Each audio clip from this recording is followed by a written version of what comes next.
Today, we're exploring 8 unique dumplings from around the world. Different shapes, different techniques, but built on the same simple idea: dough and filling. Let's start. Our first dumpling is kinkali from Georgia. Kinkali likely originated in the mountainous regions of Georgia several centuries ago. It was designed to be filling, portable, and practical for cold climates. What makes kinkali different is its twisted top knot and the broth inside. The dough is thicker than most Asian dumplings. It needs to be strong enough to hold hot liquid. Inside, you'll usually find minced beef or pork mixed with herbs and black pepper. As it cooks, the meat releases juices, creating natural broth inside the dumpling. Kinkali is boiled, not steamed, and it's traditionally eaten by hand. You hold it by the top knot, take a small bite, and drink the broth first. The top knot is usually not eaten. Structurally, kinkali is large, heavy, and built for bold flavor. Next is xiaolongbao from Shanghai. This dumpling dates back to the 19th century in China's Jiangnan region. Unlike kinkali, the broth inside xiaolongbao is not created during cooking. It comes from gelatinized stock mixed into the filling. When steamed, the gelatin melts,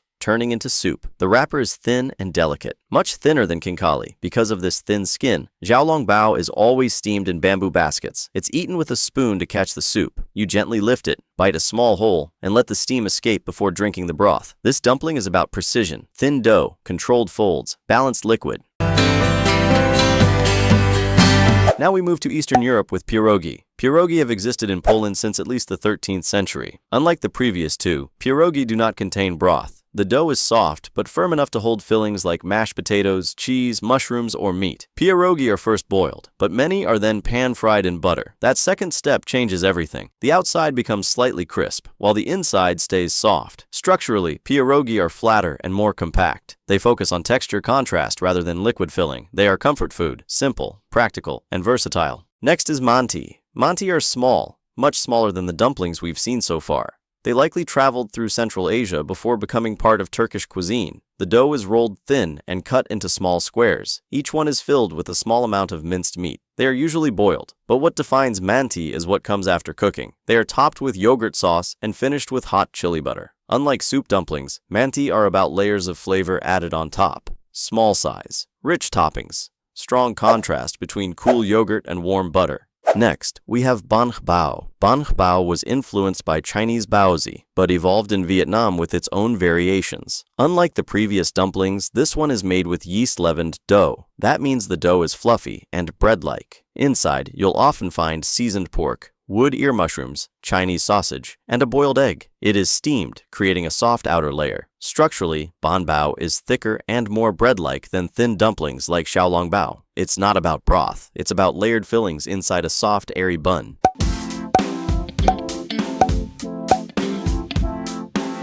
Gyoza. Gyoza is Japan's adaptation of the Chinese dumpling, but over time it developed its own identity. It became popular in Japan after World War II, when returning soldiers brought dumpling techniques back from China. From there, it evolved into something lighter, thinner, and more garlic-forward. Unlike soup dumplings, gyoza does not contain broth. Its defining feature is the cooking method. Gyoza is first pan-fried in a thin layer of oil. Once the bottom turns golden brown, water is added to the pan. The pan is then covered, allowing the dumplings to steam. This hybrid method creates two textures at once. The bottom becomes crisp and caramelized. The top remains soft and slightly chewy. The wrapper is thinner than most European dumplings. It is folded in a half-moon shape with pleats on one side only. The filling typically includes minced pork, napa cabbage, garlic, and chives. The flavor profile is more aromatic compared to heavier dumplings like pierogi. Gyoza is usually served with a dipping sauce made of soy sauce, rice vinegar, and chili oil. Structurally, gyoza is about contrast, crisp and soft, light but flavorful. It represents precision in pan control rather than complexity in filling.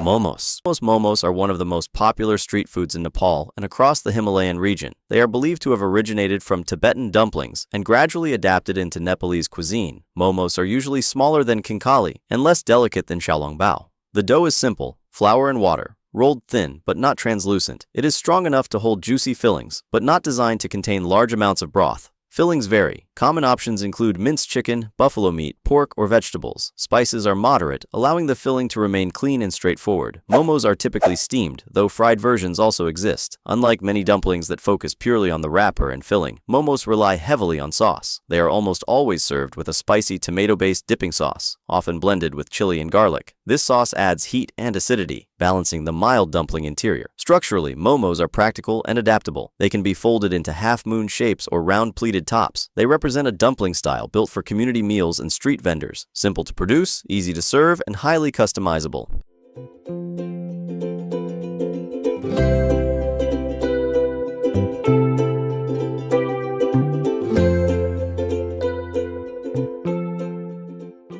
Pelmeni.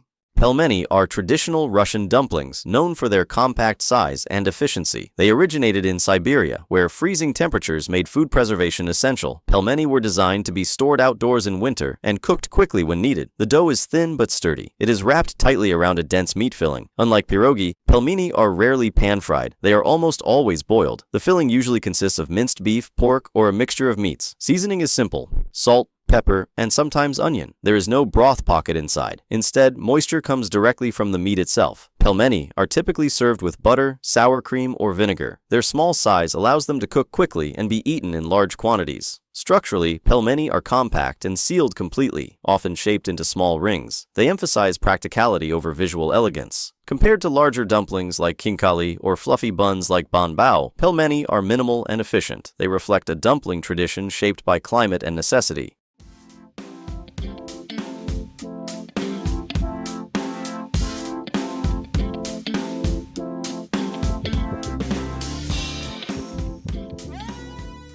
To compare and choose a type of dumplings, choosing the best one can be quite difficult because each dish carries its own history and characteristics of the region and country of origin.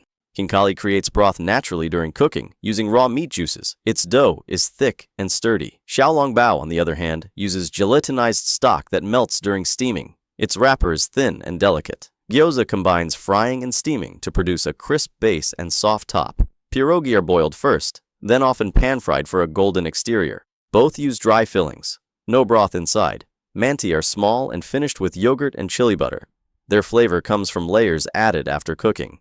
Momos rely heavily on dipping sauce rather than internal liquid. Finally, two dumplings emphasize practicality. Pelmeni are compact, boiled, and designed for cold climates and storage. And banbao stands apart with its yeast-leavened dough, soft, airy, and bread-like. If we compare dough types alone, we see three categories: thin wrappers, thick boiled dough, and leavened buns. Cooking methods vary just as much: boiled, steamed, pan-fried, or a combination of techniques. Different climates and ingredients shape different solutions, yet all 8 follow the same principle: wrap a filling in dough, cook it, adapt it to local taste. That simple idea connects kitchens from Europe to East Asia. If you could personally make and taste one type of dumpling, which one would you choose among the 8 above? Or do you prefer a different kind? Leave your choice in the comments so we can discuss it together.